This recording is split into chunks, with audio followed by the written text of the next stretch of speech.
بسم اللہ الرحمن الرحیم۔ السلام علیکم معزز سامعین۔ اب آپ ایک ایسی دنیا میں بس رہے ہیں جہاں پر عالمی نظام ختم ہو چکا ہے۔ پہلے ہی وہ ظلم کا نظام تھا، لیکن کم از کم ایک ڈھکوسلا باقی تھا، اب وہ بھی ختم ہو گیا۔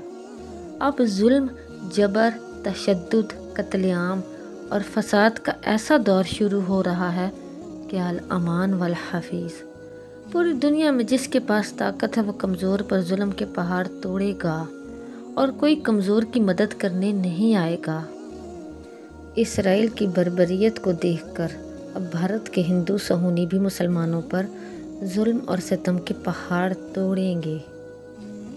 جو قوم جنگ اور مشکل حالات کے لیے تیار نہیں ہے، بہت بری طرح ماری جائے گی۔ سیدی رسول اللہ صلی اللہ علیہ وآلہ وسلم نے مسلمانوں کو حکم فرمایا ہے کہ اپنے ہر بچے کو ہتھیار چلانا سکھاؤ۔ مسلمانوں کی ملت مجاہدوں کی قوم ہوتی ہے۔ جب مسلمانوں نے اپنے ہاتھ سے تلوار رکھ دی ہے اور ستار اٹھا لیا، اس وقت سے اس کے لیے ہلاکت اور ذلت شروع ہو جاتی ہے۔ اپنے گھروں میں خوراک کا ذخیرہ رکھیں، بجلی، پانی اور گیس کا انتظام رکھیں۔ جسمانی طور پر مشقت اور تکلیفیں اٹھانے کے لیے اپنے آپ کو مضبوط کریں۔ طبی امداد دینے کے طریقے سیکھیں۔ اپنی خوراک خود اگائیں۔ گھروں میں جانور اور مرغیاں رکھیں۔ ہتھیار کی تربیت حاصل کریں۔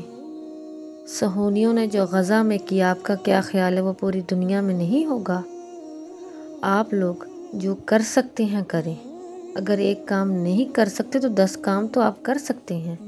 ہاتھ پر ہاتھ رکھ کے پاؤں ہاتھ توڑ کر مت بیٹھے رہیں۔